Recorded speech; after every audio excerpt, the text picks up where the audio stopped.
Yung hinahangaan ko po na polis, ganito pala gagawin sa amin. Tinitingala ni Nestor Macabenta Jr. ang mga pulis kaya nag-aaral siya ng criminology. Pero di niya inakala na ang mismong mga hinahangaan niya ang mga abuso sa kanya. Nangyari yan noong November 10, 2025 nang arestuhin ang mga miyembro ng Drug Enforcement Unit ng Angono Police ang dalawang magkaangkas sa motorsiklo sa barangay San Isidro sa Angono, Rizal.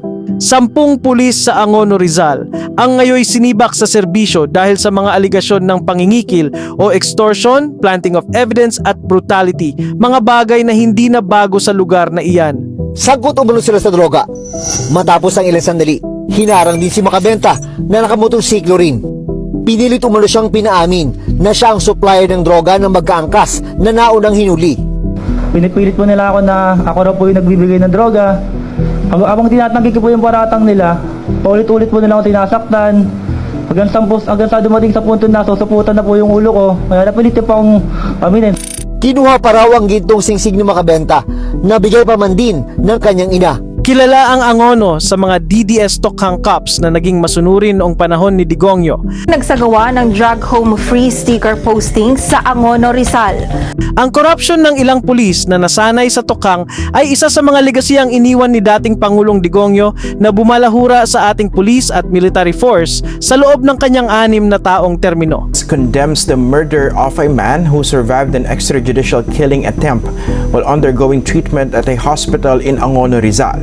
A hospital worker recounted the incident on Twitter, saying the victim, Vincent Adia, managed to survive the first attack by playing dead after being shot 3 times in the face.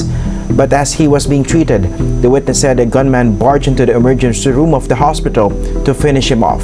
Kaya hindi na nakapagtataka kung bakit marami pa ring pulis ngayon ang nasa sangkot sa krimen. Sila rin kasi ang nasanay sa reward system at pumaldo noong Tokhang years ng kanilang idolong si Poong Nazarehas. Hiningan din siya ng 50,000 piso para di tuluyang kasuhan.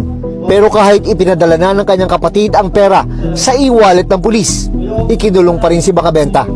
Pinicturean po nila yung resibo ng tsaka po nila dinelete. Tsaka po pinakita nila sa akin na wala raw po nag-send ng pera. Tapos pinakita rin po nila sa kasama nila sa loob po ng opisina. Oh, walang nag-send ng pera. Wala yung 50 mil hinihingin namin, ikulong na yan. Yung isang pulis po, nag-aayos na po ng droga. Nag-uusap-usap po sila.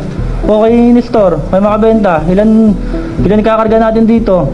Pinakawalan siya nitong nakarang buwan matapos ibasura ng piskalya ang reklamong isinampa ng mga pulis. Gayunman, bihag pa rin siya ng trauma na idinulot ng ginawa sa kanya ng mga pulis. Takot na rin ba ako lumabas ng bahay eh. May makita lang po akong pulis na masalubog sa kalsada. Halos ayoko na pong tumuloy. Pangalawang beses na raw na biktima ng hulidap si Nestor Macabenta Jr. Kung sino raw ang mga humuli sa kanya noong 2024 ay siya ring nasa likod ng iligal na pag-aresto sa kanya noong nakarang taon. Madalas sumuro siyang targetin dahil inamin niyang nasangkot sa droga ang kanyang ama. Kasi nung unang hinuli po yan, nung November 1 din po, 2024, pinalabas po nila yung kapatid ko nung nag-areglo po yung tatay ko ng 100,000. Gusto ko lang po talagang mag-aaral kasi ayun po yung pinangako po kay mama na lagi niya sabi sa akin bago po siya mamatay na, "Anak, mag-aaral ka kasi ayun na lang yung papamana namin sa'yo. Alam mo naman yung trabaho ng tatay mo, wag ka nang gumaya." Inireklamo na ni Macabenta ang 10 pulis sa Angono. Naka-restrict na muna sila dito within premises ng PBO. So yan yung initial muna namin na action, and then the parallel investigation will be conducted immediately. Pagtitiyak ng NAPOLCOM, hindi nila ito palalampasin. The National Police Commission means business. We will put a stop to it, and we will teach these policemen the word accountability. We will teach these policemen the word justice.